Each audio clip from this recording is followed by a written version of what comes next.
In June 1812, the young United States declared war on the greatest power in the world, Great Britain. For 2.5 years, Americans fought against the British, Canadian colonists, and native nations in a small but bitter war. Yet in the U.S. today, very little of the War of 1812 lives on in the public mind. It's the forgotten war. It's the war that we don't know too much about. Why was it fought? Where was it fought? Why is it important? It's the war that Americans have largely forgotten, but the British don't remember it either. For the British, 1812 is when Napoleon marched on Moscow. They have no idea there was a war going on the other side of the world. But if it's been forgotten in Britain and the United States, there is a place where people remember the War of 1812, Canada. In our minds, the War of 1812 is where we defend our version of freedom and liberty and democracy. The native nations that fought alongside the British would remember it too, but not as a victory. There's this sense that we lost because what we lost was the ability to govern ourselves on our own land. What lasted on every side was a mythical version of history. Stories grew up that really departed from the truth. These were enshrined in the history books. This was a time when legend and myth often substituted for verifiable history. Even real stories turned into legends. In Canada, both a frontier housewife and an aristocratic British general became national heroes. In the U.S., a Shawnee chief is still much admired, though he fought on the other side.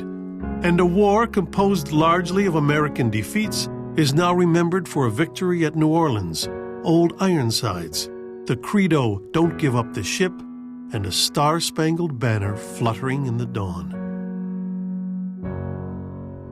1812 is a tiny war by world standards. Both sides are struggling to try and defend their own borders and attack the enemy. The total number of people killed in the war is very small compared to the major wars of the world, and yet it forges the destiny of a continent for 200 years to come.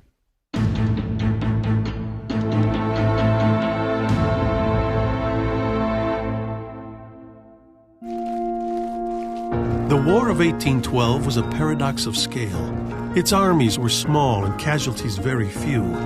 Yet the battleground stretched across much of North America and beyond. But in Europe, another war raged, the decades-long struggle between Britain and Napoleon's France. It was this titanic conflict that touched off the War of 1812.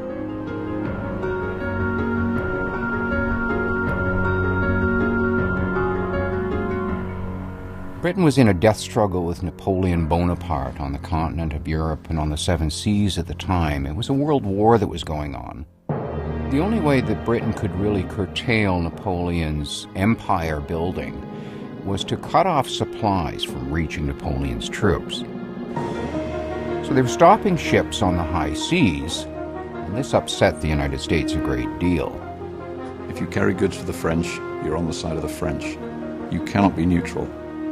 The Americans are desperately trying not to take sides because they can make a lot of money by being neutral.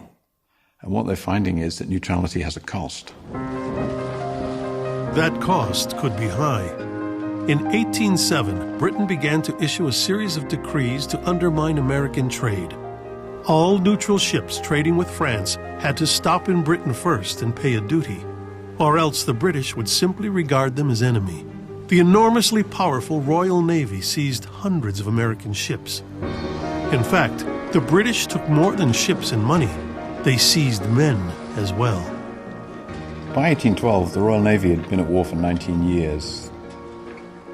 They had over 120,000 men in service, and they're losing 10,000, 15,000 men a year. If they run out of sailors, they'll lose the war at sea and they'll lose the war. When they stopped an American ship and discovered a sailor with a British accent, If he looked like he was a prime sea hand, he would be impressed into the Royal Navy. In the first years of the 19th century, Britain impressed over 6,000 sailors from American merchant vessels. Then, one June afternoon in 1807, just off the Virginia coast, the British ship Leopard demanded to board the U.S. Navy frigate Chesapeake, where 4 British deserters were serving in the crew. The Chesapeake refused. The British simply opened fire. They cannonaded the ship for 10 minutes, killing 3 sailors, wounding 18 more. The Chesapeake surrendered. The British came on board and took 4 men away.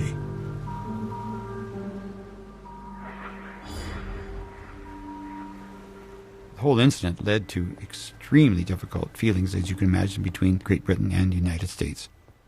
It was an example, perhaps the most egregious example, of this kind of high-handedness on the part of Great Britain that clearly the American public were not about to tolerate. The British in no way really threatened our independence. They did what great powers always do when they are at war. They ran roughshod over the rights of a second-rate neutral power. No war was declared in 1807, but British impressment and American resentment went on without stop. In 1810, a new breed was elected to Congress. Men like Henry Clay of Kentucky and John C. Calhoun of South Carolina, both of whom had been born after the Declaration of Independence. So what was tolerable for older Americans was insufferable for the new generation. War for them was the only answer. War is pushed by a Republican Party based in the center and south with the support of the Western warhawks. Their ambition is to seize land, the land of the Native Americans, the land that is now Canada. Expansion into Indian land to the west had been a basic part of U.S. policy for years. Among the principal architects of that plan was a learned, long-faced, hot-tempered man named William Henry Harrison, governor of the Indiana Territory. William Henry Harrison has been slowly but steadily acquiring lands from Native Americans throughout the Ohio River Valley. A number of tribes give him their lands, make treaties with him. In these treaties, tribes had signed away more than 100 million acres of land. But one Shawnee war chief refused. Tecumseh was 42, but he'd been through the fire long before. As he grows up, he sees much of his family, his father and his older brother, die in battles. He sees himself as kind of a person who has to kind of take charge because there's really no one else to take charge at his time in his life.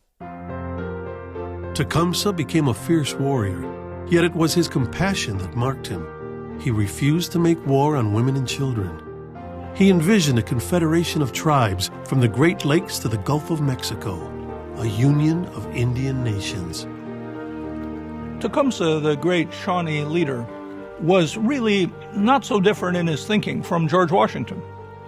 As Washington had seen the states jealous and fighting with each other, Tecumseh saw the tribes doing the same and losing ground to the United States. Tecumseh was way ahead of his time because he realized that the United States was picking tribes off just one by one. And a tribe 100 miles away or 500 miles away thought that was not their problem. He was trying to resist the United States with a united front.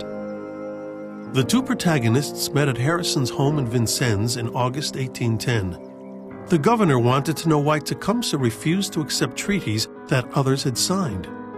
Harrison had expected to meet with 30 native warriors. Tecumseh brought more than twice as many. The confrontation soon took on mythic overtones. There were many examples of paintings of Tecumseh raising his hatchet at William Henry Harrison, and Harrison has his sword out.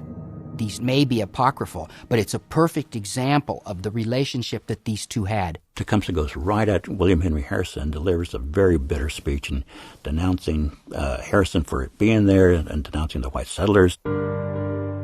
Tecumseh, The Great Spirit said he gave this great island to his red children. He placed the whites on the other side of the big water, but they were not content with their own, and they came to take ours from us. They have driven us from the sea to the lakes. We can go no farther. My brother, I do not see how we can remain at peace with you. The thing which Tecumseh and Harrison had in common was their standing as warriors. They respected each other as warriors. Beyond that, they had almost nothing in common. Harrison was a dedicated expansionist. He saw the United States as destiny, as rolling westwards, and he saw really no place for the Indians in that future. In the fall of 1811, Tecumseh set out to recruit Indian nations in the South to join his confederacy. Harrison seized the chance. He gathered an army and marched toward Prophetstown, Tecumseh's home base in what is now western Indiana. Harrison led 1,000 troops towards Prophetstown. He was plainly going there to attack it when he thought it was weak, when Tecumseh was not there to lead the troops.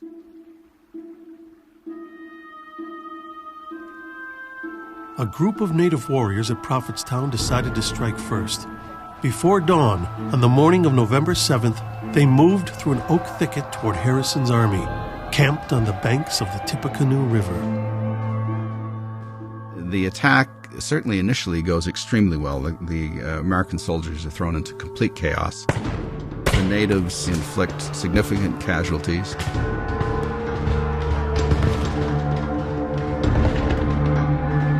The Americans organize themselves, they start to hit back. And so before light, the natives withdraw.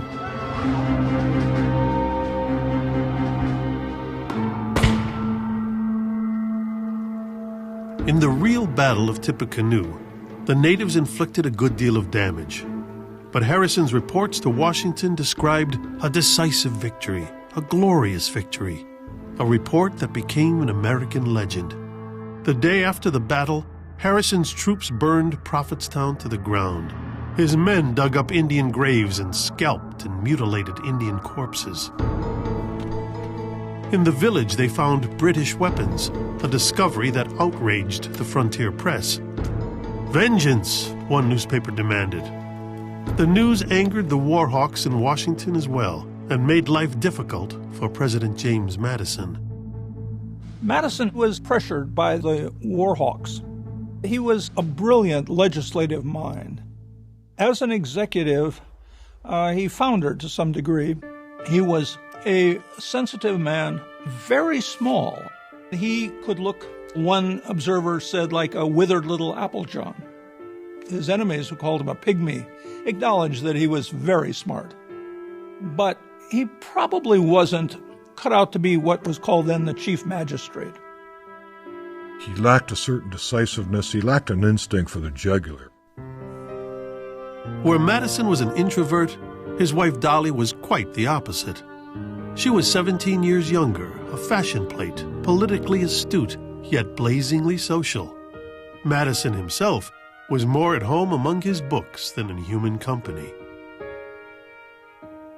He's the architect of the Constitution. He certainly understands very well that the power to declare war, the war powers, are in fact lodged with Congress. Madison sent a war message to Congress in June of 1812. What he does in that message is lay out all our grievances against Great Britain and then say Congress may wish to consider what to do next. On June 1st, 1812, Madison's war message was read before both houses of Congress. It listed the reasons for war. The British were impressing sailors, interfering with trade, and stirring up Indian warfare in the Northwest. 3 days later, the House voted 79 for war, 49 opposed. But in the Senate, debate lasted for weeks, and the margin was 19-13. It was the closest formal war vote in American history. It was a foolish notion to think that the United States could take on Great Britain, the world's most powerful naval power. It was a nation able to produce everything from muskets to cannon, to ships of all sizes, shapes, and description. But in Britain, the declaration of war was yet another unwelcome piece of news. Napoleon and his allies controlled most of Europe. King George III was insane. In May, the Prime Minister had been shot and killed in the House of Commons. The last thing Britain needed was another war. In Canada, there was even less enthusiasm for the war. People there knew that the declaration would soon be followed by an invasion. There were many Americans living in Canada. Madison felt that Canada would almost welcome the United States as a liberator. The Madison administration was very confident that the conquest of Canada would be, as Thomas Jefferson said, a mere matter of marching. I'm glad he said that, because British and Canadian historians have been dining out on that quote ever since. But there was a misplaced confidence, and in that the Canadians would not fight hard, that Britain would not fight hard to defend this territory. Even in the United States, the war got a mixed reception. In the West, the announcement was celebrated. But in New England, the reaction was quite different. This was the bastion of the Federalist Party, the opposition to Madison's Republican Party. Here, shops closed, bells tolled, flags hung at half-staff. The New England states had a flourishing coastal trade with Great Britain, which they weren't interested in losing. The effort on the part of the war hawks to paint Great Britain as the great enemy that had to be opposed really didn't find much support in New England. The New Englanders were fairly happy with the way things were, thank you very much, and their livelihood depended upon it. There was quite a bit of opposition to the war. Probably the most eloquent and forceful of the opposition papers was published by a Baltimore lawyer by the name of Alexander Hansen. He was publishing an anti-war newspaper in Baltimore, which was decidedly pro-war. He denounced President Madison and Congress for declaring war because the country was not ready for it. In his newspaper, he foresaw the ruin of America. As soon as war was declared, Hansen came out against it. Many in Baltimore were outraged. Violently outraged. There was a huge mob of people gathered outside the house. Hansen had a group of his friends inside that were barricaded. And so at night time, they were taken, these few people and Hansen himself were taken into protective custody in jail. And they were given the assurance that their lives would be protected. The mob broke into the jail, took the prisoners. They were all beaten, really beaten. Hansen was beaten unconscious. 9 men were clubbed and stabbed.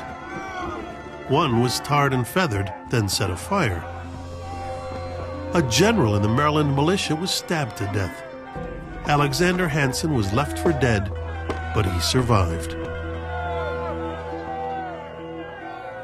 What happened in Baltimore in those early days of the War of 1812 is a lesson in how you should not subdue dissent even during warfare, because a mob can get out of control and destroy the very values which you are trying to uphold.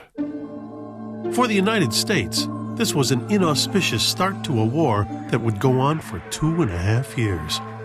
The first chapters of the war were a story of American disaster, one blunder after another.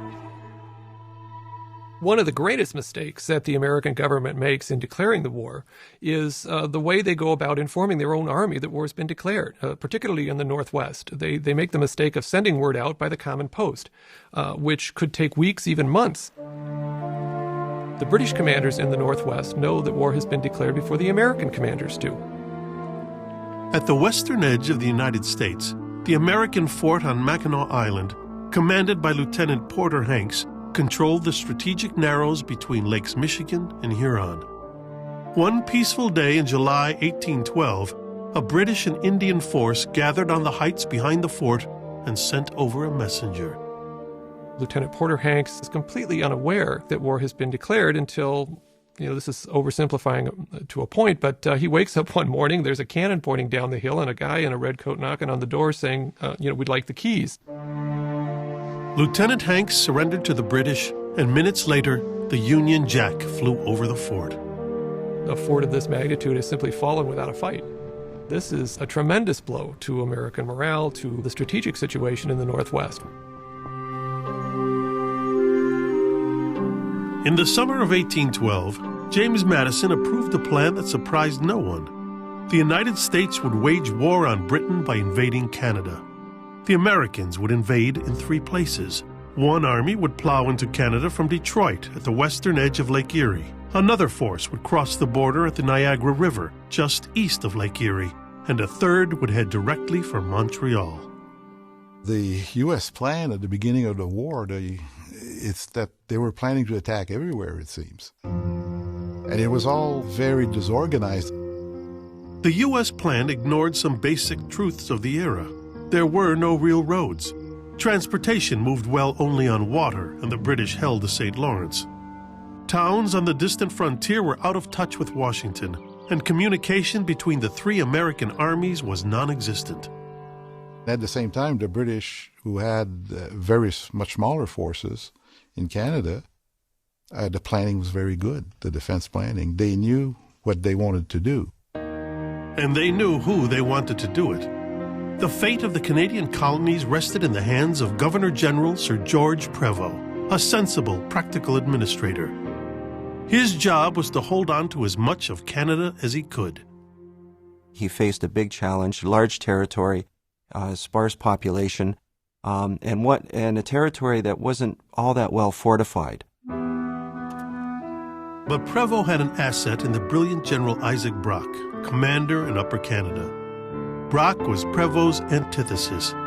He was 42, strikingly handsome, a wine lover and gourmet, a dazzling dancer, an omnivorous reader, an aggressive, willful gambler, an aristocrat to his bones. He was extremely energetic. He was extremely ambitious. He did not want to be in Canada. He knew the real war was in Europe, and he felt that if he distinguished himself here, that they would send him over to Europe, to where the real war was. When he first joined the 49th Regiment of Foot, in the regiment was a famous duelist. This man insulted Brock. Brock insulted him right back. So this man challenged Brock to a duel. Brock chose pistols to be fired over a handkerchief, not a distance of 30 paces, but over the width of a handkerchief. The duelist backed down, and being disgraced had to leave the regiment. In North America, Brock and Prevost realized that Upper Canada, the vast province in the west bordering all 5 of the Great Lakes, might be lost to the invading Americans. Isaac Brock, my situation is most critical. Most of the people have lost all confidence. I, however, speak loud and look big. Looking big might not be enough. Brock had a massive area to defend and few men to do it with. Beyond the Canadian militia, he had just 1,200 regular soldiers from the British Army. But it was an army of veterans. It was an army made up basically of the poor. The soldiers were there out of economic desperation by and large. They joined the army for the food, the lodging, and the clothes on their back, because it beat the devil out of starving to death in the slums of Glasgow. One British soldier was Shadrach Byfield, a young man from Wiltshire, a weaver by trade. Shadrach Byfield. I entered the military service at 18 in the year 1807. My mother, on hearing I was enlisting, was so affected she fell in a fit and never spoke after. I was obliged to march off the next morning. The man who understood British soldiers best, the Duke of Wellington, said that they were the scum of the earth, enlisted for drink. He also said that he put his life in their hands, so they were at one and the same time at the bottom end of the socio-economic scale, and they were hugely important. These guys are professionals. The U.S. Army, by contrast, had virtually no professionals. Americans still distrusted the entire idea of a standing army, which might become a threat to their liberty. So the United States would rely heavily on militia. Many of the militia during this period regarded their training on a monthly basis as an opportunity to get together with friends, discuss what's going on, and then adjourn to the local tavern to end up the day with a few drinks. American militia service was an oddly informal arrangement. They often had no uniforms. They often elected their own officers. Their attachment to their home state was as powerful as their feelings for the country, and few imagined that invading another nation might be part of the job description. The American generals Madison had to choose from were hardly better. In fact, they were worse. The generals he had to pick among were either very young and untried or veterans who were 30 years past their prime. He went with the veterans and it was disastrous. One such veteran was William Hull. William Hull had been a brave soldier in the Revolution. He was 58. He had eaten and drunk a great deal too well for 30 years. And when the war was looming, Madison called him back to Washington and offered him a generalship in the fledgling American Army. They needed him to go and invade Canada. So he went off with many misgivings and no possibility of success. In July 1812, General Hull assembled an army for what looked to be an invincible invasion sent from Detroit. General Brock had only one hope to stop the American invasion: help from the native warriors. We are committed to a war in which the enemy will always surpass us in numbers, equipment, and resources. It is of primary importance that the confidence and goodwill of the Indians be preserved. During the American Revolution, most Native Americans had allied themselves with the British, a decision that cost them lives and land. The British understood that without Native allies, they would have a very difficult time. But because of our losses during the Revolutionary War, our people were very hesitant to fight.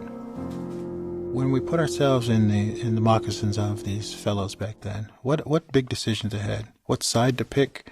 What fight to make? And where to make that fight? They're big, big decisions. But after the burning of Prophetstown, Tecumseh had made his choice. Late one August evening, he entered Brock's quarters on the Canadian side of the Detroit River. The two men liked each other on sight. A more sagacious and gallant warrior does not, I believe, exist. Tecumseh has the admiration of everyone who conversed with him.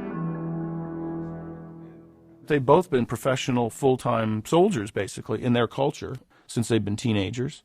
Isaac Brock's older brother had been killed during the American Revolution as a British officer. And Tecumseh's older brother had been killed, and his father as well, fighting Americans. All of Brock's officers urged caution. Tecumseh pushed for an immediate attack. Brock agreed. "This is a man," Tecumseh said of Brock. On the morning of August 15th, 1812, they crossed the river and took up positions around Fort Detroit. The Americans sat safely behind walls 11 feet high, but the audacious Brock sent General Hull a demand. "I require," he wrote, "your immediate surrender." Hull was tortured by doubt.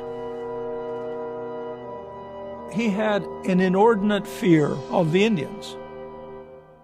He was convinced that the Indians were savages beyond any recognition as human beings, that if they were unleashed on his family or his troops, it would be the worst kind of massacre. Brock dressed Canadian militiamen in surplus uniforms, so they looked like regulars. Tecumseh marched his same men past the fort 3 times, so it looked as if he had thousands of warriors. Then the British primed the cannon. The British gave notice that they would commence a bombardment of Detroit.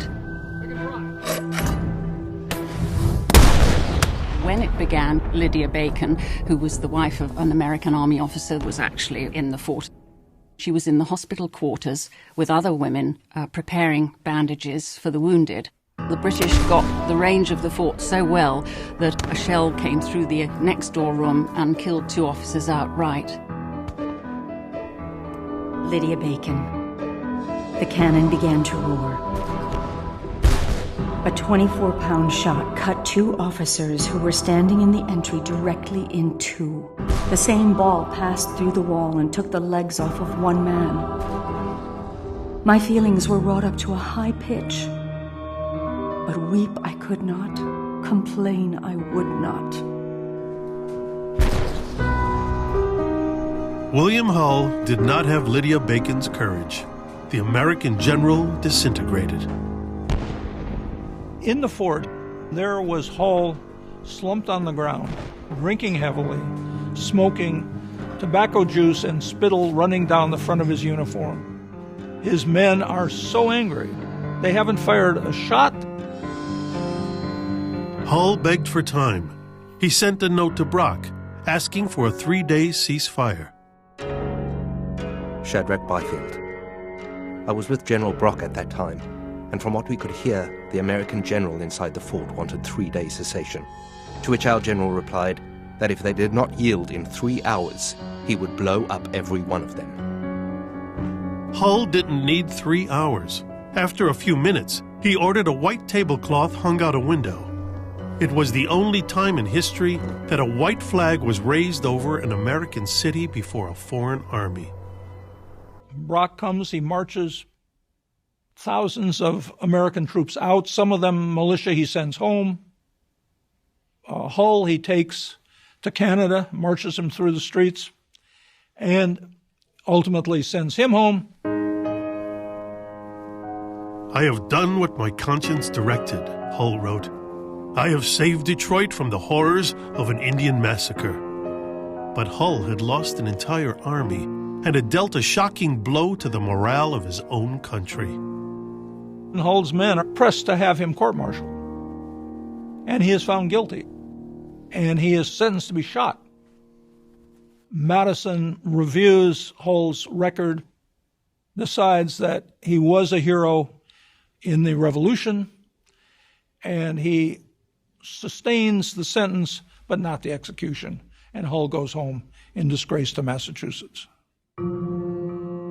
But Detroit was only the first of 3 parts to the American invasion of Canada. In October, a second American army assembled in New York at Lewiston, across the Niagara River from the Canadian village of Queenston.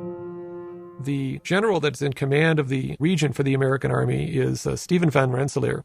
He's one of the richest men in New York.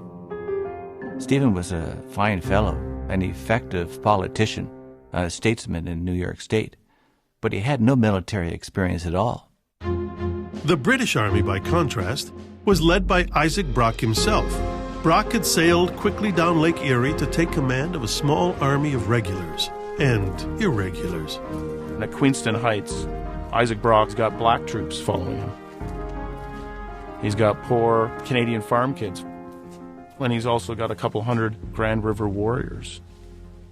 It's this mishmash of people who all come together and fight and defend our version of North America. Brock's forces were assembled along the heights at Queenston. Yet Van Rensselaer decided to send his army across the Niagara River at Queenston, directly into the British troops.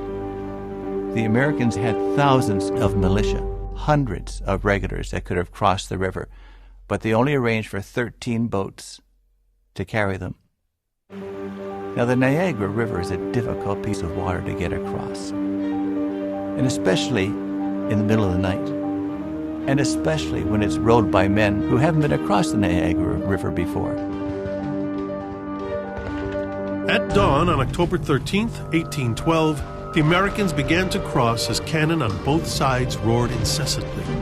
A group of Americans reached the shore, then found a fisherman's path up the cliff and took the heights overlooking the town. Brock knew that if the Americans were able to successfully get a toehold and capture Queenston Heights, there's a good chance that the British would lose Upper Canada. He leads British soldiers up the hill, dismounted with his sword drawn in full view of the American troops.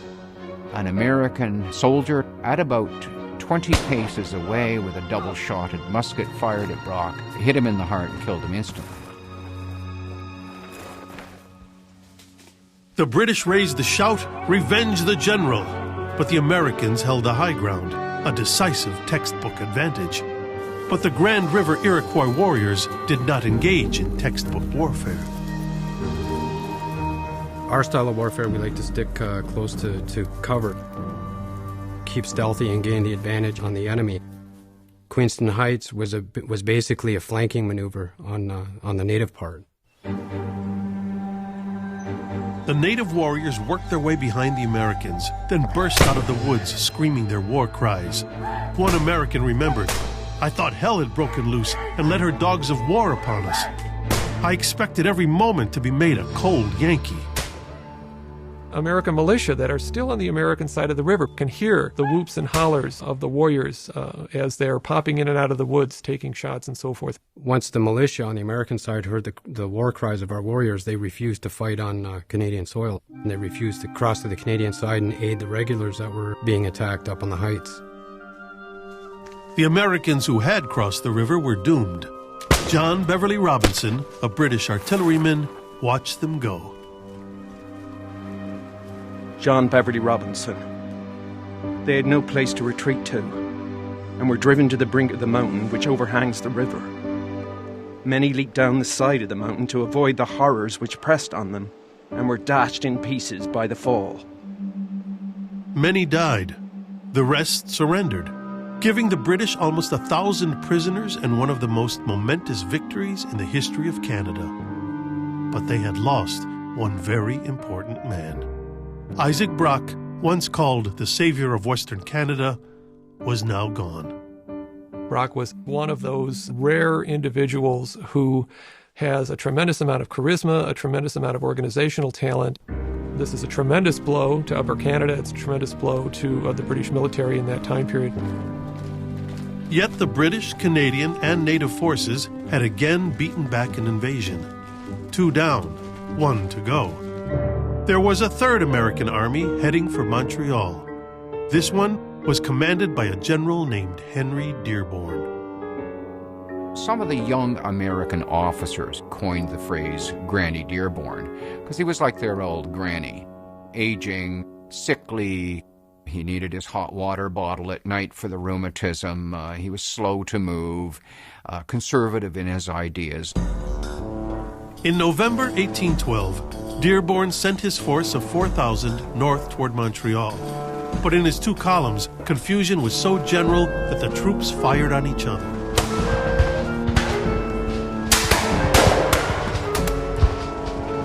At the border, a full 2/3 of the militia refused to cross into British territory. Dearborn's troops never engaged the enemy.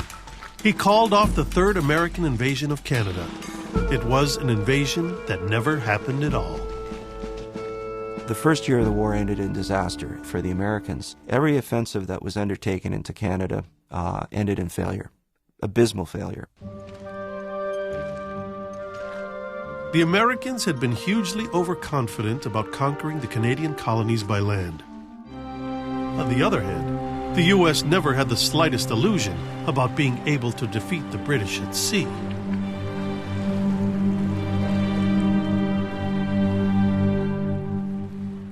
In 1812, the Royal Navy has over 100 ships of the line in commission. It has 200 frigates. The United States Navy has 8 frigates, no ships of the line, a few brigs, a few sloops, some gunboats. Who's going to win this war? It's obvious. But in this war of surprises, it was on the waves where the Americans had their first success. On August 19, 1812, the American frigate Constitution encountered the British Guerriere in the Atlantic. During the battle with HMS Guerriere, British gunnery, of course, was brisk and hot.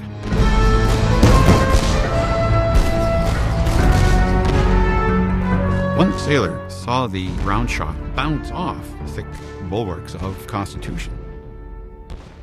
And the sailor said, "Huzzah! Her sides are made of iron." And in fact, it simply was that the planking was deliberately built thicker. At the end of the battle, there were over 12 of these round-shot cannonballs, you'd call them in civilian language, that were lodged in the hull of Constitution. So she became known as Old Ironsides, which she still is today. A few weeks after cutting the Guerriere to pieces, Old Ironsides met a second British frigate, the Java. The result was the same, surrender. And a second frigate, the United States, had defeated the Macedonian. With more guns and more men, the Yankee frigates simply overpowered their British counterparts. Strategically, those victories weren't terribly important. But my goodness, from a morale sense, they really fired up the American nation. The Americans won 3 straight. That was absolutely unprecedented. The French hadn't won 3 straight frigate actions against the British ever. So this caused some concern. What was wrong with English ships and English men that they couldn't beat these upstart Yankees? The upstart Yankee Navy still had few ships, but the U.S. government commissioned hundreds of ships as privateers. Privateers were merchant vessels built for speed, authorized to carry arms and cruise against the enemy's commerce in time of war. Privateering is state-licensed piracy. It's an age-old system. It's a cheap kind of militia system as opposed to a regular navy. They were never going to determine the outcome of a war, but they did put pressure on the enemy's commerce. In the autumn of 1812, the American victories at sea gave people in the United States a sense of hope. The invasions of Canada had not gone well, but the Americans were willing to try again. In the West, William Henry Harrison had recruited a sizable army, much of it crack Kentucky sharpshooters. William Atherton, a 21-year-old farm boy, was one of the recruits. William Atherton. We volunteers from Kentucky left our homes on the 12th of August, 1812. We anticipated danger and made arrangements to meet it. In late fall 1812, Atherton traveled with Harrison's army on a search-and-destroy campaign west of Lake Erie. Harrison's plan was to clear the natives from their lands, then head for Fort Detroit. Harrison was ruthless. William Atherton. At Fort Wayne, we were ordered to march to 2 Indian towns for the purpose of burning their houses and destroying their corn. We accomplished this. Frontiersmen and natives were accustomed to engaging in a very brutal form of warfare. They killed women and children. They took scalps and other body parts for souvenirs, took no prisoners of war. That kind of warfare was typical of what occurred on both sides on the frontier. But by December, Harrison's men were suffering as they struggled toward Detroit. William Atherton. The men became very sickly. The typhus fever raged among us. We saw nothing but hunger and cold staring us in the face. We scarcely had anything to eat. Many times the dead march was heard in the camp. There was worse to come. In early 1813, a portion of Harrison's army encamped at Frenchtown near the River Raisin, in what is now southeastern Michigan. We were accommodated with all the necessaries of life. We almost seemed to forget we had an enemy in the world. But on a quiet January night, an attack force of over 1,100 British and native warriors, commanded by Henry Proctor, silently made its way through the snowy forest. Shadrach Byfield, the private from Wiltshire, was among them. Under cover of a wood, we approached near to the enemy, unperceived.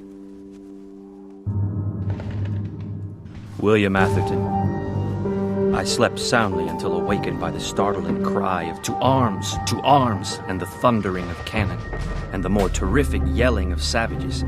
The first thing that presented itself to my sight was the fiery tail of a bombshell. And these came in quick succession. Shadrach Byfield. Before daylight, we had charged them several times. I was much affected by seeing a lad, about 11 or 12 years of age, who was wounded in one of his knees. The little fellow's cries from the pain of his wound his crying after his dear mother and saying he should die, were so affecting that it was not soon forgotten by me. Then I received a musket ball under my ear and fell. My comrade exclaimed, "Byfield is dead." And I thought to myself, is this death? But the British and native forces soon overwhelmed the Americans. Colonel Proctor, who had no combat experience, simply marched away, leaving 80 wounded prisoners to his Indian allies. And the native warriors, long enraged by Harrison's brutality, were not in a merciful mood. There's a number of American wounded that are left behind in some of the cabins, and there's only a very small British guard on these folks. Many of these prisoners are massacred. Tecumseh's brother said, whenever the Indians win a battle, it's called a massacre. Whenever the whites win a battle, it's called a great triumph. So political spin was used here about who was committing atrocities. When the Haudenosaunee would take a prisoner, it really depends on what happened just prior to that and what that person did. If that person had killed somebody on our side, then in likelihood they would be executed, or if not, pretty severely tortured. The Indians had very logical reasons for killing prisoners. They had no jails to put them in, and they had no means of granting them paroles and exchanges. And they often said, well, the reason we kill prisoners is that we don't want to fight our enemies twice. But William Atherton would not be killed at the Battle of River Raisin. William Atherton. An Indian took me to the back of a house, put a blanket around me, and gave me a hat. He brought with him a pack horse and gave me the bridle, making signs to march on. Captives, particularly young male captives, were very highly prized amongst the Indians. They were often integrated into the Indian tribes in a remarkably close way. William Atherton from Kentucky would now learn to be a Potawatomi in the cold, quiet forests of Michigan. I have nothing to say against the Indian character. They are a brave, hospitable, kind, and honest people. But Kentucky, my home, would rise up before my mind. I found among the Indians a scrap of newspaper printed at Lexington. This I read over and over, again and again. For James Madison and his nation, 1812 was a year of debacle and defeat, the utter collapse of the ambitious three-part invasion of Canada. 1813 had begun with the massacre of American troops at River Raisin. Even worse, the British Navy had begun a strangling blockade along the eastern seaboard. By the end of March, the blockade extended from the Delaware Bay to Florida.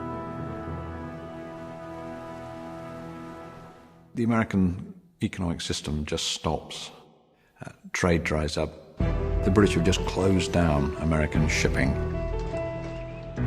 As the spring of 1813 arrived, British General Henry Proctor was marching his army into Ohio. But William Henry Harrison, after the disaster at River Raisin, would be ready for him. He moves part of his army up to the rapids of the Maumee River near modern Toledo, Ohio. He builds what will become Fort Meigs. Meigs is essentially a fortified camp. It's about 10 acres. It's a picketed stockade. With 7 two-story blockhouses, 5 raised batteries, and sheltering embankments 12 feet high, Fort Meigs was built to withstand almost any attack. Soon, it would have to. In early May of 1813, the British and natives under Proctor and Tecumseh come to lay siege to the fort. Up until now, the British and the natives have enjoyed an unbroken string of victories in the Northwest, and humiliations to boot. Well, that's not going to happen at Fort Meigs. Harrison understands frontier warfare, and he's not going to be scared into surrendering like his predecessors had been. Harrison waited inside the fort, much to Tecumseh's fury. It is hard to fight people who live like groundhogs, the Shawnee said. About 4 days through the siege, Harrison receives word that there is a party of reinforcements, Kentuckians, coming down the river. The Kentuckians storm the British batteries. They're cut off and surrounded by the native force. Once more, defeated American soldiers were in the hands of the native warriors, as they had been at the River Raisin. Once more, a massacre begins. It's not the British that put an end to this massacre, it's Tecumseh. Tecumseh rides in, waving his tomahawk, according to the stories, and puts an end to this massacre where the British had stood by and literally done nothing. He had a sense of honor. He was a humane, compassionate man. He was a man who didn't believe in gratuitous violence. He didn't believe in slaughtering people out of any sense of triumph. Inside the fort, Harrison and his army were still safe. For over 4 days, the British blasted away, pounding the fort with cannonballs to no avail. Proctor refused to make a direct assault on the fort. Tecumseh was furious. His warriors would not make war by sitting and waiting.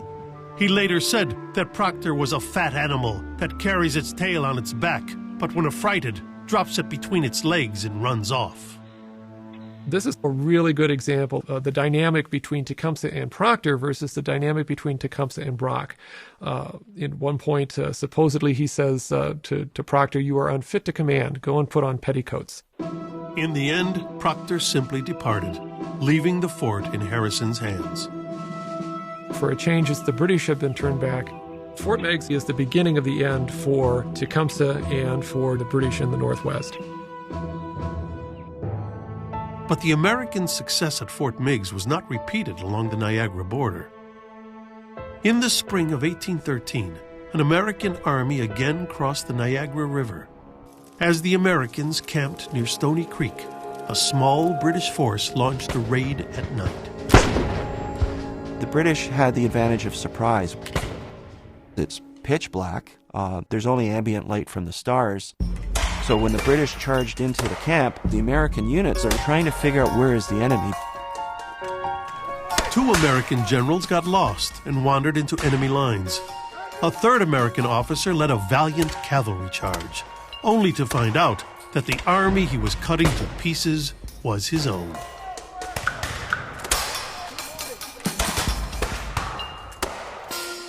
The Battle of Stony Creek is, in many ways, representative of the War of 1812 in microcosm. The American commanders are captured. The British commander gets lost in the woods. The Americans technically are defeated, but they retain the field. The British are victorious, but they retreat.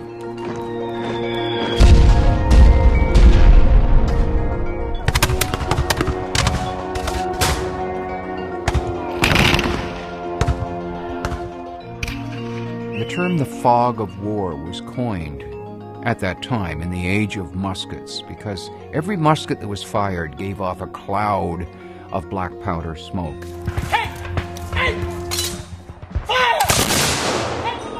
Muskets were dreadfully inaccurate. They were also slow to load. You had to get within about 80 paces of an enemy to shoot your musket at them and hope to hit them. So the most effective way of using the muskets was to mass your men together in tight formation and have them fire a volley. What I have here is a war club. It's the Indian weapon in the War of 1812, even though they had muskets and carbines. We actually call it the skull cracker. It cracks your skull, and that was what it's intended to do. Hit a guy hard enough in the head, you're going to knock him out of commission. Now, sometimes they would decorate them with their totem animal or your dream animal, something of power, something that would come to you. But you would use this thing in battle. You would go running up to a guy, crack him in the head with this thing, and you're going to do some damage. During the War of 1812, they began to add sharp deer antler pieces or even knives or blades on here because they became more powerful. They cut through the soldiers' uniforms.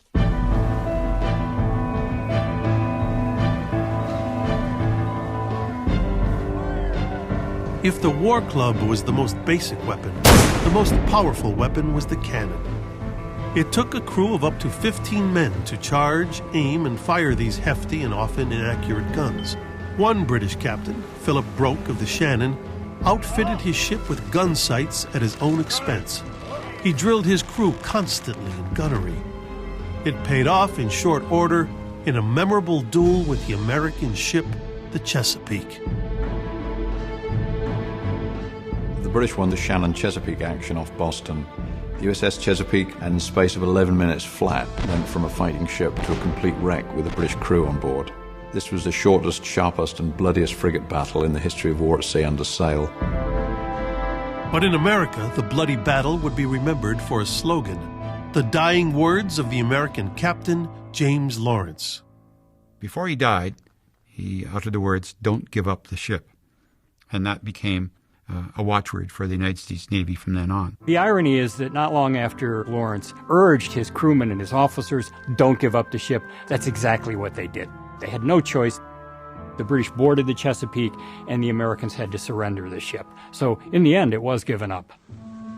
James Lawrence died in battle at sea, but the naval battles that would really matter in this war were fought inland on the lakes. It was important for the British to maintain naval power of some kind on Lake Erie, and equally important for the Americans to obtain naval power on Lake Erie. If you can control the lake, you can control the flow of supplies, you can control the logistics of the area. Both armies are operating at the end of a very tenuous supply line. The commander in charge of the small British squadron on Lake Erie was Robert Harriet Barclay, a 27-year-old veteran who had already lost an arm in battle. His opposite number was Commander Oliver Hazard Perry of the U.S. Navy. Both men were overseeing the feverish construction of ships on Lake Erie. Both countries have to build fleets out of local timber with imported shipwrights, imported materials. It's a competition. Who can build the biggest ships the fastest? The coming naval battle would decide the fate of the entire Great Lakes region. On the morning of September 10th, 1813, the U.S. fleet sailed toward the British. Perry, on his flagship the Lawrence, flying a flag that paid homage to Lawrence's last words. Not a word was spoken, an American seaman remembered. It seemed like the awful silence that precedes an earthquake. This was the time to try the stoutest heart. Perry sailed into the British squadron with his flagship, the Lawrence, and just started trading broadsides with the two principal British ships on both sides. The first cannonball tore through the Lawrence. The biggest risk to the sailors were not direct hits by the balls themselves. The biggest damage was caused by the splinters when the cannonballs penetrated the oak hull. It sent huge splinters out that would be like flying lances. The scuppers would actually run with the blood. Lawrence was soon reduced to a wreck. There were casualties strewn across the deck. It was customary, if your vessel was incapable of maneuvering, you would strike your colors. Perry wasn't about to do that. Miraculously, he had survived the cannonading.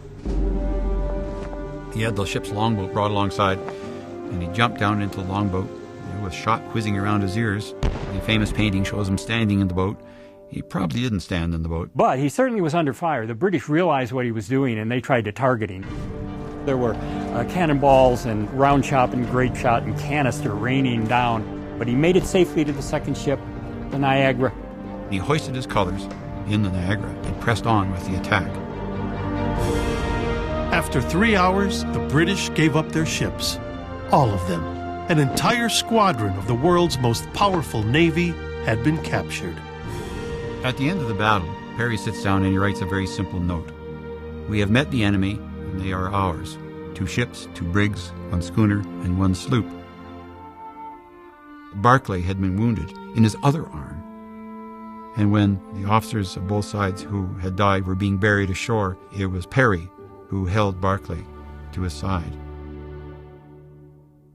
2 young men, and really one of the most poignant scenes, I think, from a war that many say should never have happened, watched the burial take place. There was gallantry on both sides. There was honor on both sides. The U.S. controlled Lake Erie, and the British supply line was severed. Immediately, General Proctor withdrew from his position on the Detroit River, pulling his troops far back into Canada.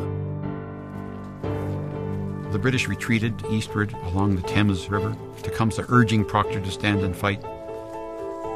Tecumseh, we are very much astonished to see our father preparing to run away. The Americans have not yet defeated us by land.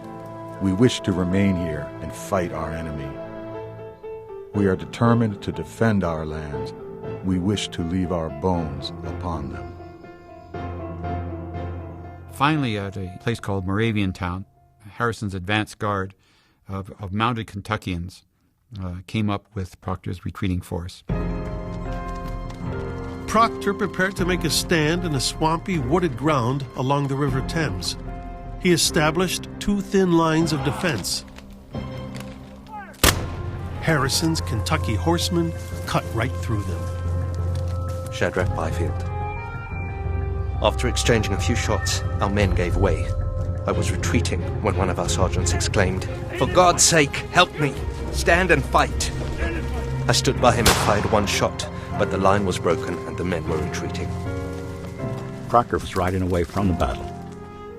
Tecumseh will not give ground. He's not going to retreat anymore. And already years had passed where he had rebuilt his army. Tecumseh and his warriors are really kind of left to fight by themselves. He's going to stay and fight, even if it cost him his life, and it does. He's wounded in the chest, mortally. He dies in the pitch of the battle. Those Kentucky men who rode him down and killed him, they were desperate to see the end of him and everything he stood for. The death of that one iconic leader took one of America's really dangerous enemies out of the war. After that, the Native Americans were no longer a force in this conflict.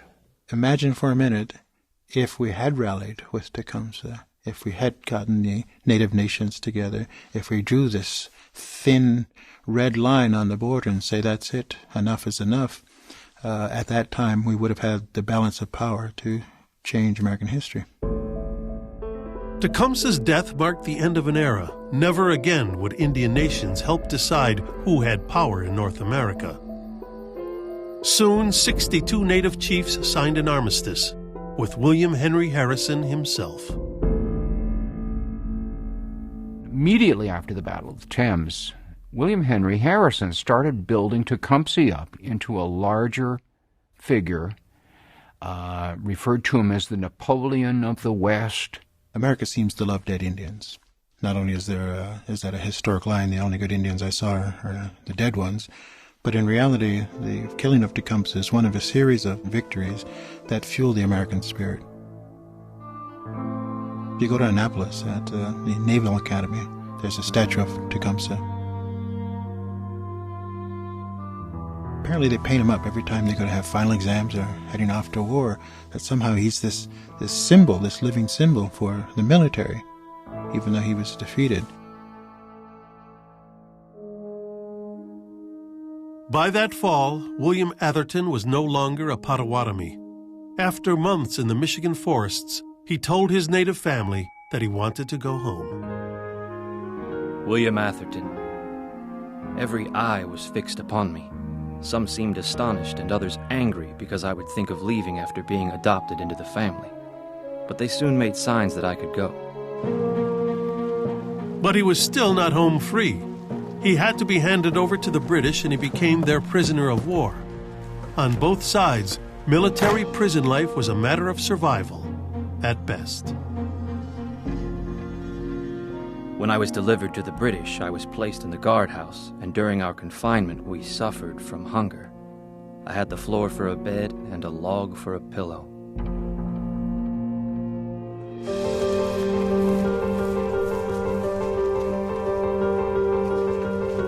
In the fall of 1813, William Atherton would be marched from Michigan to a military prison in Quebec. But there were other Americans marching north as well. With Lake Erie secure, the United States was free to try again to conquer the eastern heart of the Canadian colonies, Montreal and even Quebec. In the fall of 1813, Canada faced the most serious threat to its continued existence as a British colony. The Americans sent one large army of 7,000 men down the St. Lawrence towards Montreal, and another army of 5,000 men marching up the Champlain Valley to then rendezvous with them at Montreal. With a total of 12,000 soldiers, this was the largest American operation of the war. But once again, the Americans put an invasion into the hands of incompetent officers. The larger army was commanded by James Wilkinson, a somewhat strange, corrupt Revolutionary War veteran. Commanding the other army coming up the Champlain Valley was a Carolina planter named Wade Hampton, of whom it could be said his most salient feature was that he loathed Wilkinson. Neither men could stand each other. The two forks of America's 1813 invasion would never be in tune. Wilkinson and Hampton each carried out his own private war. On October 25th, Hampton led his army to the Chateauguay River, just inside the Canadian border. There, he engaged the enemy, but not the British. There were no British troops there. There was a Canadian force that was at Chateauguay, and mostly French-Canadian. The French-Canadian population basically sided with the British because, as one British officer put it, they trusted the Americans even less than the British. The French-Canadian regiment at Chateauguay, the Voltigeurs, was commanded by Lieutenant Charles Michel de Salaberry. The Americans hoped that he and his volunteers wouldn't have their heart in the battle. Hampton sent an officer forward on horseback who could speak French and asked him to harangue the Canadians, tell them to surrender. So this officer dutifully rode forward and said, "Brave Canadians, give yourselves up. We have no argument with you. We come to bring you liberty and freedom." De Salaberry took a musket from one of his men and he fired a long-range shot, which dropped the American officer in mid-speech. They formed, they attacked. The Americans were repelled on the west side of the river. And on the east side of the river, they tried to surround the Canadian force. They were beaten there too by an ambush in the woods. The Canadians were outnumbered 5-1. Still, Hampton had the American forces retreat across the border. Half the invasion of 1813 was finished. The Battle of Chateauguay loomed very large in Canadian mythology. The battle was fought primarily by Canadians and their Aboriginal allies. And so that one is rightfully claimed as a great Canadian victory. There were principally French Canadians there, but there were also Scottish, Irish, even German Canadians who took part, all of whom used French as kind of a common language at the time, and who fought well together in defense of their farms. It was perhaps one of the first times in Canadian history that the disparate populations of Canada had ever fought together in a common cause. Hampton's wing of the invasion had been beaten back, but General James Wilkinson was still sailing his 7,000-man American army toward Montreal. Wilkinson is heading east along the St. Lawrence River. But it's estimated that a log would float down the St. Lawrence River faster than Wilkinson's fleet went. Almost from the day they set out, General Wilkinson began dosing himself with laudanum to fight off dysentery.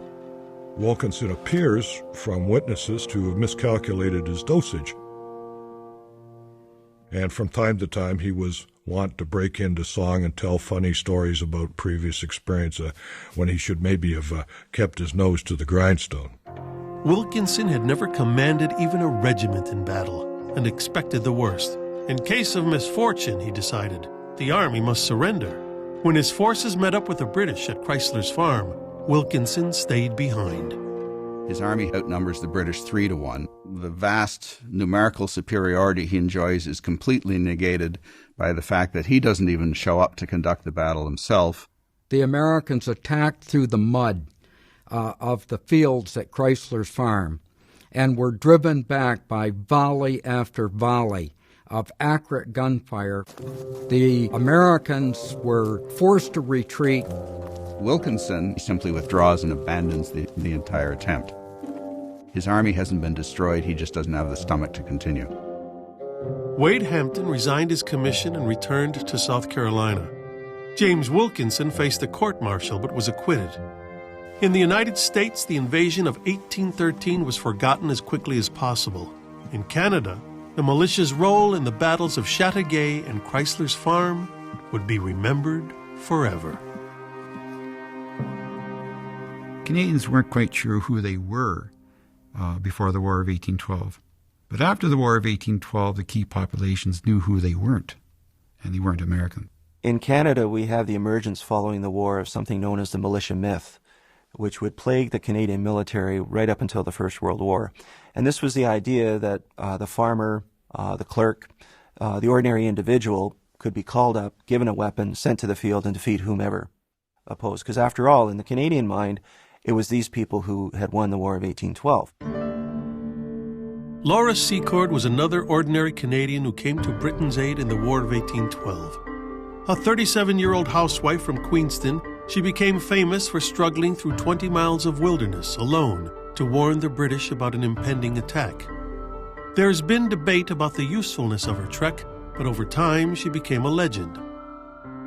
On the 100th anniversary of her journey, a Canadian chocolate company adopted her name and image as its logo.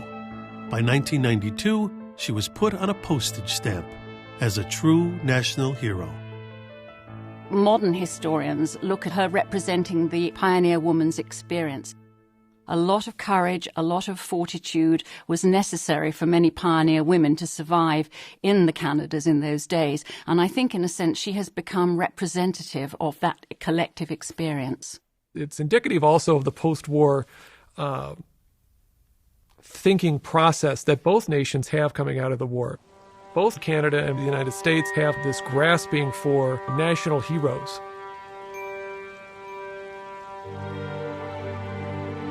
By late 1813, it was the American side that was running short of heroes. They'd secured the Great Lakes only to launch another invasion that crumbled in the face of smaller British forces. Morale for the American army was at rock bottom, just as it was for young William Atherton, freezing in Quebec. It was an uninterrupted scene of suffering from beginning to end for a company of cold, ragged, and starved Kentucky boys. Often people came to see us in the prison. An idea prevailed that we were wild men or an order of beings that scarcely belonged to this earth. Atherton would spend another year trying to survive the horror of military prison. And on the Niagara border, it would be a winter of horror on all sides. Warfare at the time between Christian nations, there were certain conventions that one followed at the time. And one of those conventions is that you did not disturb the civilian populace, if possible. So that you could capture an enemy village, but you would not plunder the houses in that village. You would not burn civilian property. But earlier in the year, poorly disciplined American troops had burned the public buildings in the capital of Upper Canada, York, the tiny town that eventually would become Toronto. The burning of York was just a prologue, the first in a string of actions that would make this war a milestone in the growing history of brutality. On the 10th of December, 1813, the Americans set fire to the town of Newark, which is now Niagara-on-the-Lake. It was a very cold, snowy day, and by, the middle of the afternoon, the town was virtually a smoking ruin, and people were homeless and left to try and fend for themselves in the bitter winter conditions. There was one woman who was ill in bed. They moved her bed outside the house and just left her in the snow while they set fire to her house. The British called for an immediate retaliatory strike. This kicks off a rash of burning that really lay waste to the entire Niagara frontier by the end of the year.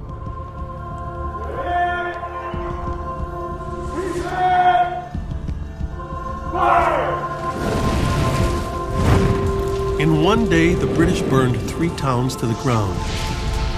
In Lewiston, one American said, "Our neighbors were seen lying dead in the fields and roads, some horribly cut and mangled, others eaten by the hogs." Then it was Buffalo's turn. Shadrach Byfield was there. We took possession of the place. Orders were given so that no dwelling was to be spared except one, where the dead body of a child lay who had been shot in the street.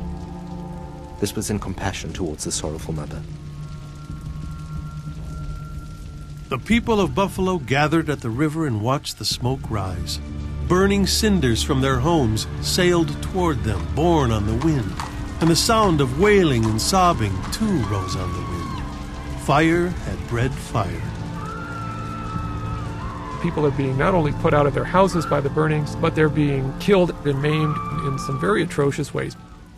People are being scalped, people are being tortured, carried off, separated from the rest of their families. It's really a tragic scene of affairs on both sides. When the war broke out, the officers from the American garrison at Fort Niagara were at church across the river with British officers in St. Mark's Church in Newark. They were friends and neighbors. They traded across the border. They married across the border. By the end of 1813, it was a scene of desolation.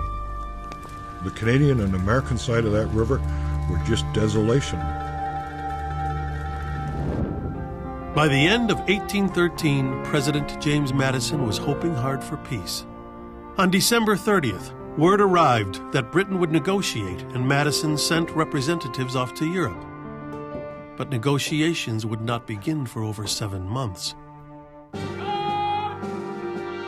As the United States hoped for peace, the country finally began to become proficient at war.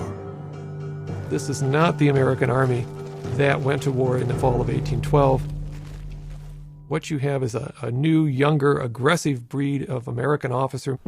Men like Jacob Brown and Winfield Scott have done a tremendous amount of drilling and training of the troops under their command. This really represents the coming of age of the American army. The improved American army would show its mettle in the summer of 1814. In July, Jacob Brown's troops battled British regulars twice on the Niagara Peninsula. On July 5th, in a field near the Chippewa River, Winfield Scott led his brigade right through a hail of artillery fire, causing the British to retreat.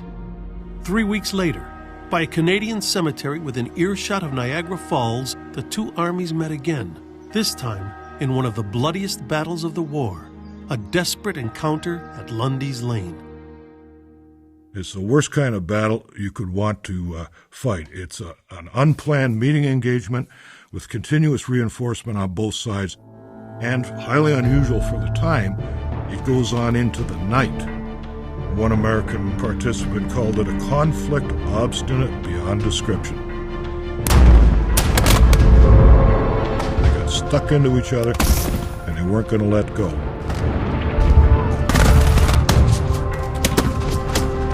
The soldiers were firing their muskets at each other at only a few feet away. The flash from the musket fire might scorch their clothes as the musket ball went flying by. Shadrach Byfield. Our bugle sounded for the company to drop. A volley was then fired upon us, which killed 2 corporals and wounded a sergeant and several of the men. The company then arose, fired, and charged. Units of the American Army performed very well, and at battles like Chippewa and Lundy's Lane, the British are, grudgingly respecting of the American performance. They stand on the field of battle under gunfire, and they don't flinch.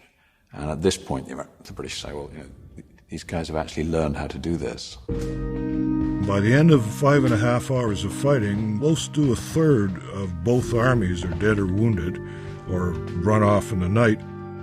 Brown was badly wounded during the battle. Scott was seriously wounded. On the British side, General Drummond was wounded. Major General Ryle was not only badly wounded, he was also captured. It was a bad night for generals, Lundy is saying, and that's a fact. It was a bad night for everybody. Shadrach Byfield. The 49th suffered severely in this engagement. In the morning, we collected the wounded and received orders to burn the dead. Shadrach Byfield had escaped unscathed from what had been one of the bloodiest battles in the war. 2 weeks later, in a much smaller fight, Byfield was hit by a musket ball below the elbow.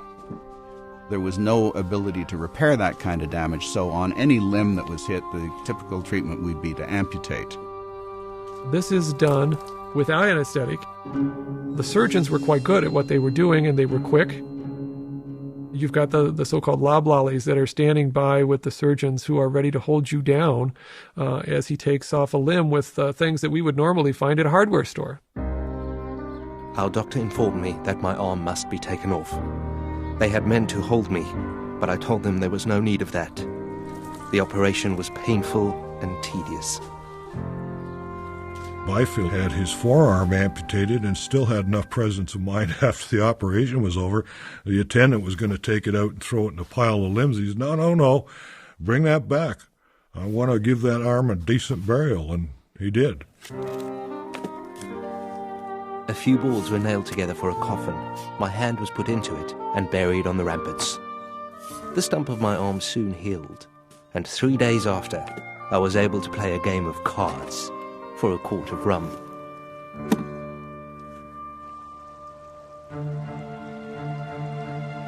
The Niagara Theater was the setting for much of the bloodiest fighting of the war. Over and over, the Americans tried to push into Canada, but these battles ended in stalemate. However, the year 1814 did see one clear victory. The British and their allies defeated the French, marched into Paris, and captured Napoleon. A world war that had lasted nearly 20 years was apparently over.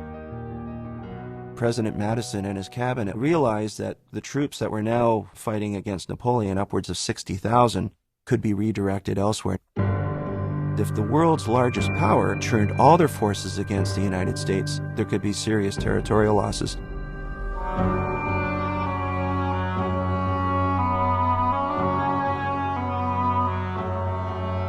With the fall of Napoleon, the British could expand their operations on the East Coast. By now, they were a familiar presence in the Chesapeake Bay. The year before, the dashing and aggressive Admiral George Cockburn had cruised relentlessly up and down the bay, burning homes and inflicting damage wherever he could. The very mention of his name instilled fear into people's hearts by this time. His remit really was to harass the people of the area, to gain intelligence and to capture and destroy trade and shipping. The British actually launched raiding parties on the western shore of the Chesapeake Bay. They would get off of their larger boats, come in on smaller boats on the land. They would raid plantations. They would steal silverware, cattle, burn the farms, and take away the slaves. Over the course of the war, the British freed over 4,000 American slaves. A number of those slaves didn't just run away. They fought on the British side. The colonial Marines were ex-slaves who enlisted in a special corps of Marines in British service from about April 1814.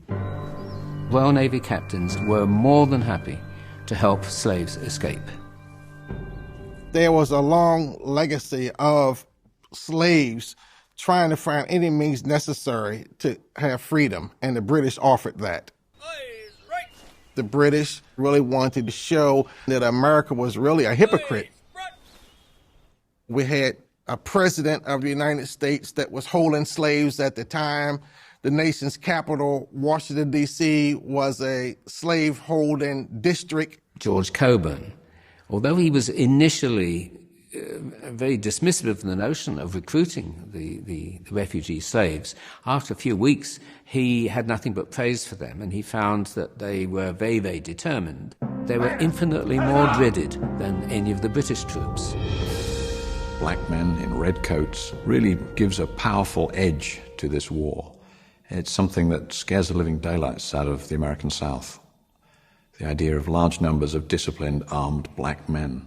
What's going to happen next? In August 1814, 4,500 British regulars sailed up the Chesapeake Bay and landed in Maryland. The British were just a day's march from the nation's capital.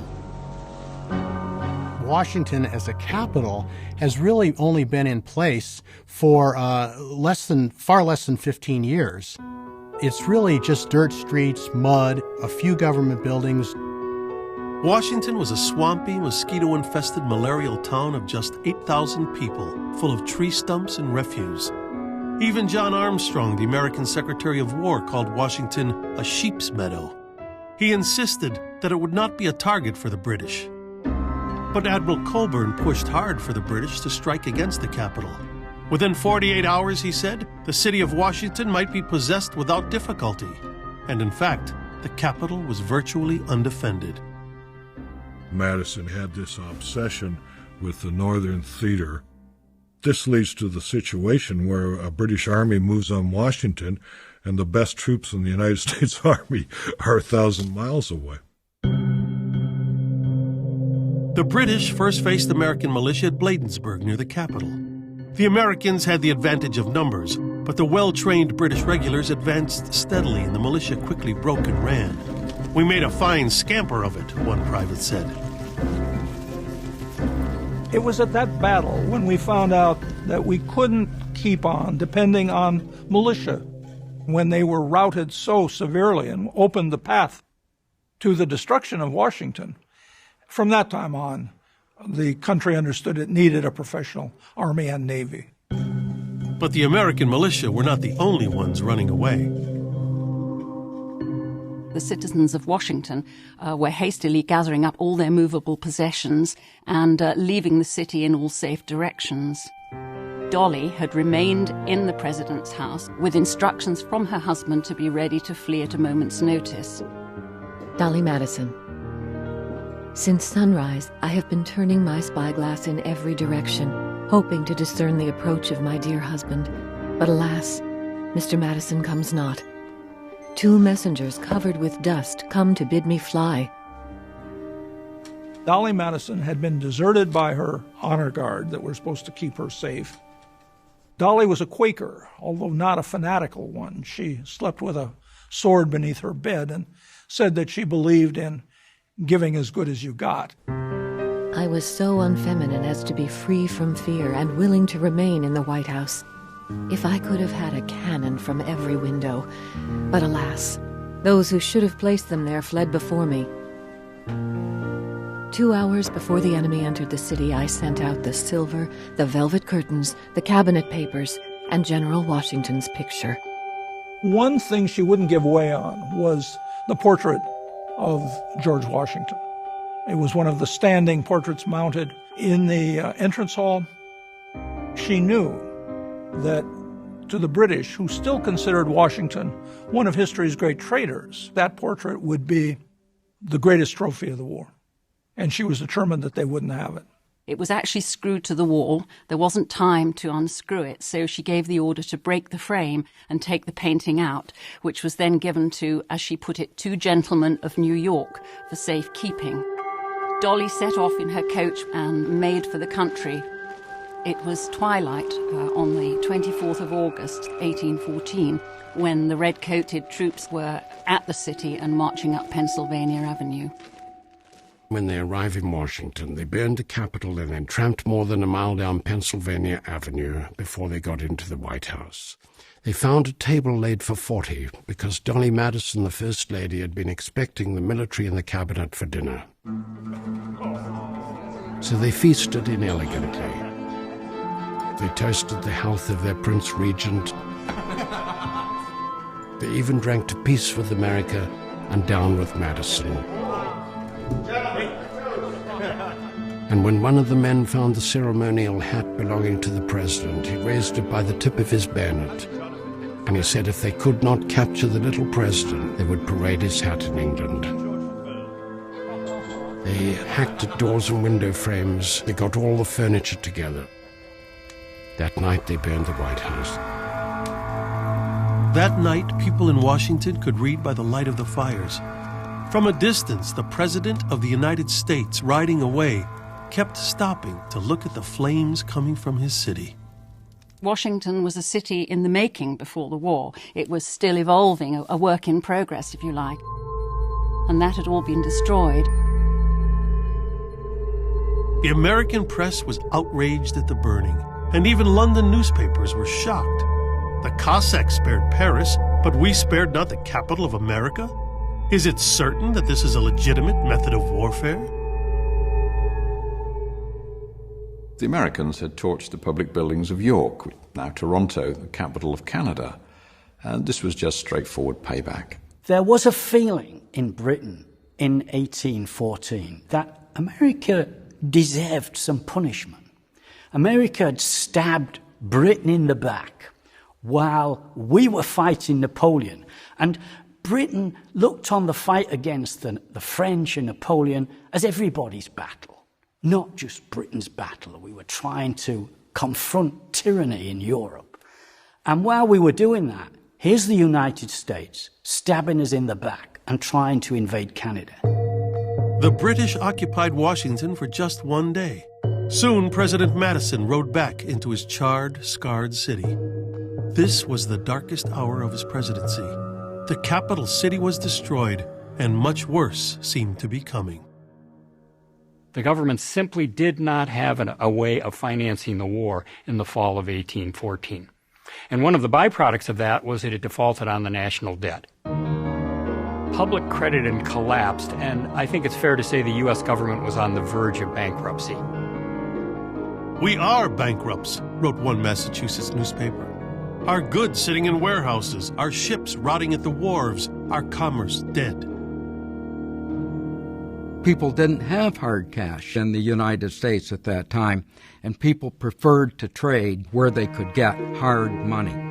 The British took advantage of this by paying American farmers in hard money.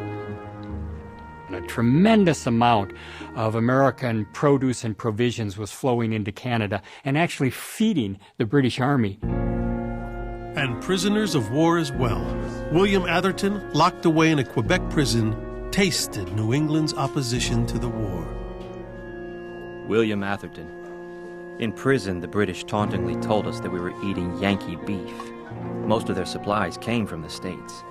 These things occur very frequently, and men who profess great patriotism are sometimes found to be engaging in it. Such patriotism as this would scarcely be found in Kentucky. That autumn of 1814, James Madison sent 2 regiments to an unusual destination, Hartford, Connecticut, where there were, in theory, no enemies.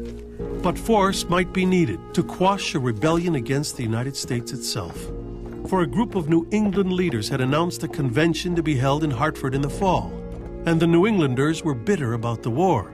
Many were openly defiant. Madison, like most Republicans, feared that the Hartford Convention was part of a larger secessionist plot. "Let the Union be severed," wrote one Massachusetts leader.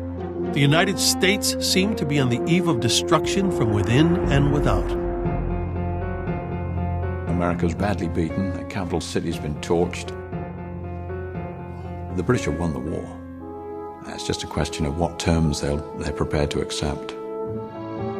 At the negotiations in Ghent, Belgium, the British were prepared to accept large areas of American territory for themselves, including parts of what would become Maine and Minnesota, and they demanded that a massive Indian state be created around the Great Lakes. In other words, they were determined to end American expansion into the West. And there was muscle behind these demands. In September 1814, the Governor-General of Canada, George Prevost, led a British army into northern New York. It was the largest force ever to invade the continental United States.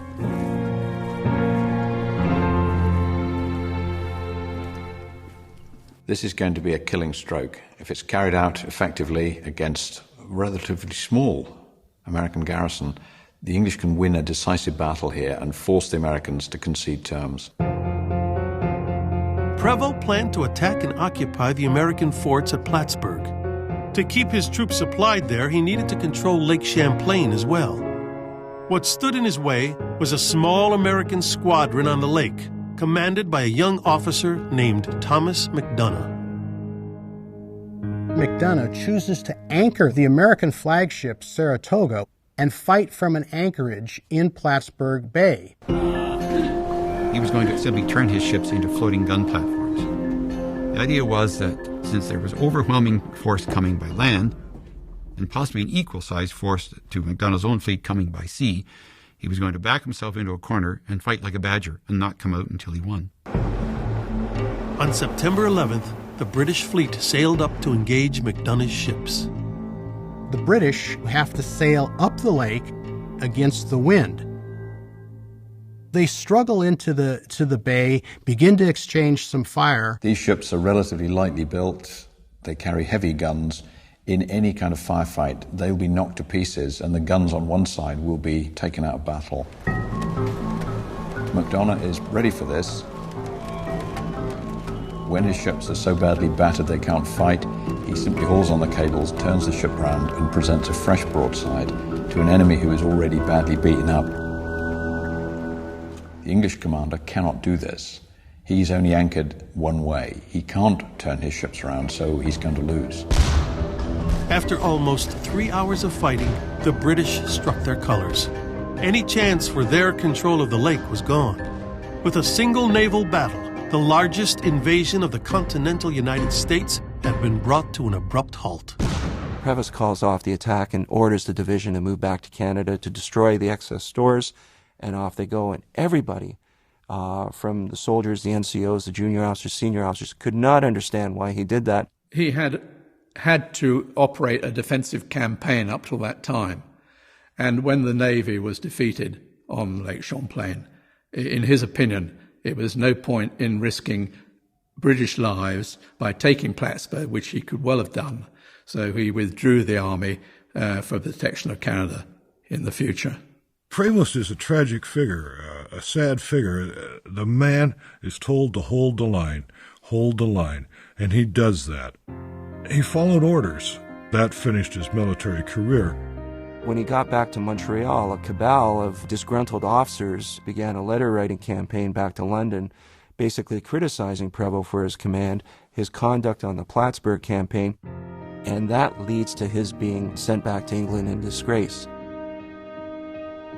Prevost's retreat meant the end of Britain's killing stroke invasion into New York State. But just 2 days after Macdonough's victory, British forces launched another bold attack, this time against Baltimore. The British went through Bladensburg, they ransacked Washington, D.C., but the big prize was Baltimore. It was an international community, it was a deep port, it was the center of commerce. And it's the home of a lot of the privateers that are causing them problems. Baltimore, big shipbuilding town. So it would be really nice to get into downtown Baltimore and burn these shipyards, destroy the privateers. The star-shaped fort called McHenry at the top of the bay was the linchpin. Destroy the fort, and the city would fall. On the morning of September 13th, the British Navy attacked the fort.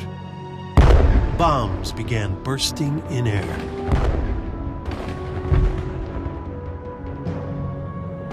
The British hurled 1,400 cast iron exploding shells at the fort within a 48-hour period. And that's a total of about 133 tons of exploding metal over Baltimore Harbor that could be heard, by the way, 100 miles away in downtown Philadelphia. For all the explosions, what Americans would remember from that night was the work of a lawyer, Francis Scott Key. He watched the bombardment from a ship just 8 miles away. Key had seen over Fort McHenry this gigantic flag flying before sunset.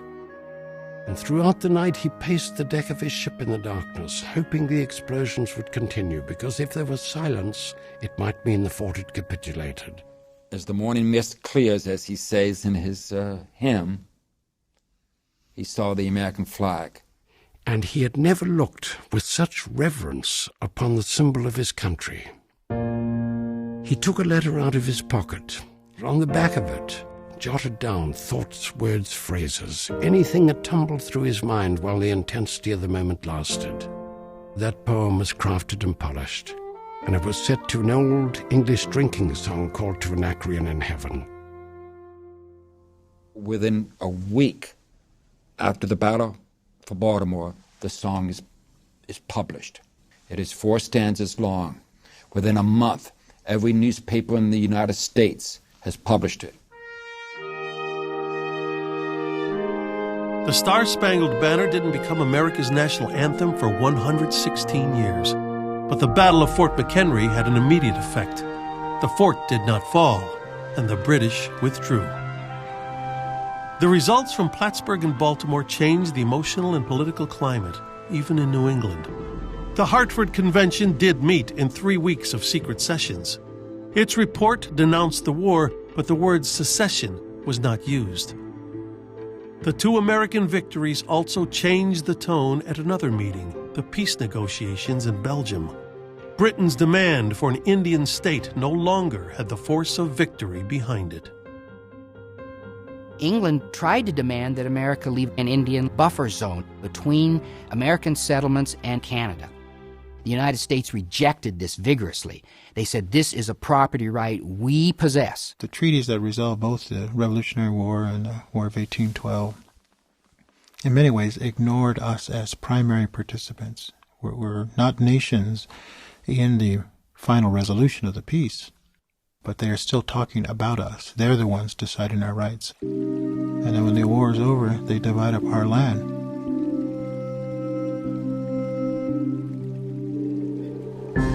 No one at the Ghent talks cared about impressment anymore. With Napoleon in exile, the British no longer needed to impress sailors.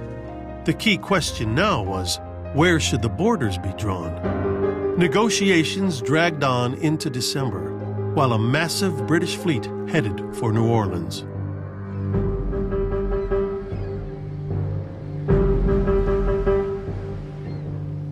New Orleans is the door to half a continent. It sits astride the mouth of the Mississippi River. The British really want to capture New Orleans as a strategic location to control not only the mouth of the Mississippi River, but all of its drainage, including Louisiana territory. The Battle of New Orleans would occupy an odd place in this war's history. The Canadians were not involved in the fighting. The British quickly forgot it. But this battle, or rather the legend of this battle, is still remembered in the United States. Over the years, a story was told. A story of a heroic Tennessee general, of Kentucky riflemen sitting behind cotton bales, of a slaughter that won a war. The story began on December 1st, 1814, when Andrew Jackson arrived to take command of the city's defenses. Andrew Jackson is probably as brave a man as we've ever had in our American history. Physically brave. Very rash, orphaned early, ill-educated, but filled with ambition. At 13, Jackson carried messages for the Americans in the Revolution.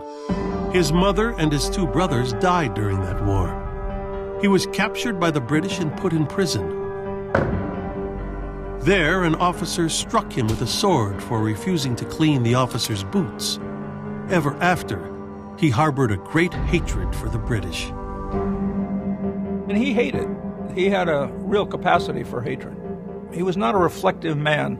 He liked action. Jackson's most recent action had been a brutal campaign, a massacre of the Red Stick Creek Indians in Alabama and Georgia. As he took command in New Orleans, the entire city knew that the British were coming. They weren't well prepared in any way for an invasion. They knew it. So when Jackson arrived with his militia and his regular army troops, he imposed martial law. The Louisiana legislature discussed surrendering to the British. Jackson talked about blowing up the legislature instead and put one lawmaker in jail. He used threats and force to recruit soldiers and entered into a highly unusual alliance with the pirates from nearby Barataria Bay. He even accepted black men into his army, although he himself owned slaves. Jackson's able to assemble an army there to oppose the British that combines all of these various factions. And I think that that's one of the reasons why that battle really says so much about forging a new American identity and a new American nation. In fact, Jackson had assembled an army so diverse that orders had to be issued in English, French, Spanish, and Choctaw. Most of his 4,700 men were militia, lawyers, privateers, farmers, shopkeepers. The British were just one thing: soldiers. 5,300 professional soldiers. The British had to advance up the river. They had to clear Andrew Jackson's 3 defensive positions and reach the city. Pretty straightforward task. At dawn on January 8, 1815, the British general Edward Pakenham marched his troops across a field at Chalmett's plantation. Jackson has got his largely undertrained troops behind strong positions, so they're not going to be quite so nervous. Out in the open field, they wouldn't have lasted 5 minutes against British regulars. The British advanced in just the absolute best of old world tactics in terms of rank and file and fife and drum, and on across the fog-draped field they came, and smack into the American line, and volley after volley just tore the British troops to pieces. From start to finish, the attack was a shambles. The British were perfect targets on the open field, and Jackson saw his chance. "Give it to them, boys," he called, and his artillery thundered. The British paused to return the fire. Mistake. Edward Pakenham tried to rally his troops. He was shot and killed. For a time, no one knew who was in command, so no one called off the attack.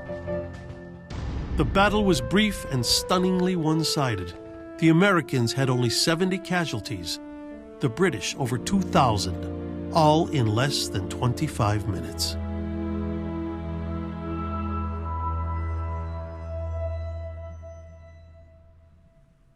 Most British people didn't really remember this war at all.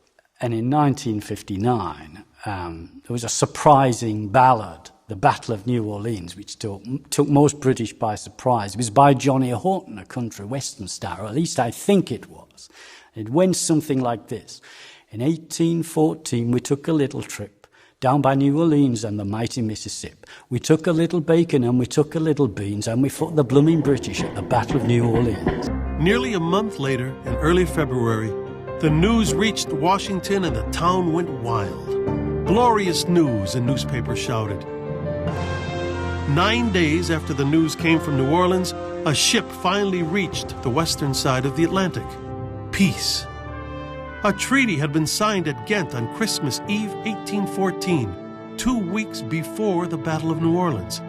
But most people in the United States heard about the victory at New Orleans before they heard about the end of the war. And so it seemed to Americans that Jackson's resounding victory had somehow brought peace. It's a great propaganda coup for the Republican Party. It helps to keep them in power for another election or two. So really very useful. And it will be told as the core story of the American victory in the War of 1812. That's how you end the great War of 1812 story. The terms of the Treaty of Ghent were crystal clear. The war had been a stalemate. The boundary lines would be exactly as they had been at the start. People had died, and the United States had gained nothing. But in the U.S., euphoria reigned. The Senate ratified the treaty unanimously, and James Madison was suddenly a popular president. In Canada, too, the peace was celebrated. The colonies were saved in part because Canadians had helped to fight off repeated invasions. In time, Canada would become a sovereign nation. The seeds of that sovereignty were sown in the War of 1812. Of course, Canadians will say they won because they avoided invasion and, in fact, repelled the invaders, and that used to be in the school books. Americans can proudly say they won the War of 1812, and then they'll bump into a Canadian who will then remind them that no, in fact, Canadians won the War of 1812. But I think it's generally agreed that it's the First Nations people of North America who lose the War of 1812. In July of 1815, the British left Mackinac, the fort they had captured in the first battle of the war. Their native allies watched in shock. Chief Sosamawi of the Winnebago raged at the British officers. "You promised us repeatedly that this place would not be given up. It would be better that you had killed us at once rather than expose us to a lingering death." We lost a land base. We lost our culture. They no longer needed us to fight their wars anymore. Then our allies slowly tried to make us children under the supervision of a parent. Our land was suddenly getting smaller and smaller and smaller. So that set in motion a kind of social, political, cultural, spiritual decay. People got depressed, broken spirit, broken heart. The warriors and the soldiers who survived the War of 1812 went home, grew old, and died. In the end, what lived on was a story about history, how its glories are enshrined in the heart of a nation, how its failures are forgotten, how its inconvenient truths are twisted to suit or ignored forever. People ask me who won the War of 1812. I often say the British Army won the War of 1812. I don't say Britain, I say the British Army, because the British soldier always did what he was asked to do. Shadrach Byfield returned to England in late 1814. He and his family lived in poverty until he designed a tool that would allow him to weave with just one arm. I went to a blacksmith and he made an instrument for me. I am happy to say that I have been able to labor for my family and keep them comfortably for nearly 20 years. Both sides can claim, obviously, clear areas of victory. Both sides won certain battles and lost certain battles. I think I share the view of a young British officer in the War of 1812, Lieutenant John Le Couteur of the 104th Foot, who, when he was writing about the end of the war, said how pleased he was that this was over. As far as he was concerned, it was a hot and unnatural war between kindred people. Young William Atherton was finally released from his Quebec prison in May 1814. He started back to his hometown in Kentucky on foot. We had been for so long in prison and suffering that we seemed to have reached a new world almost. I was barely able to walk and more than 1,000 miles from home without money, clothes, or friends. Yet my spirit did not quail for a moment. I have told a plain, unvarnished tale, yet it may not be without its use to my young countrymen to know what their fathers have suffered.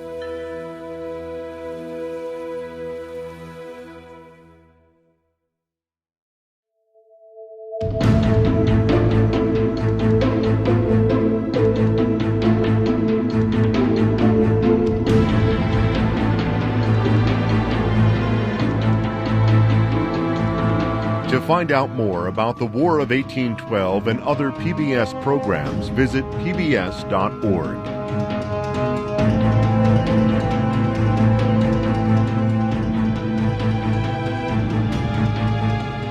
The War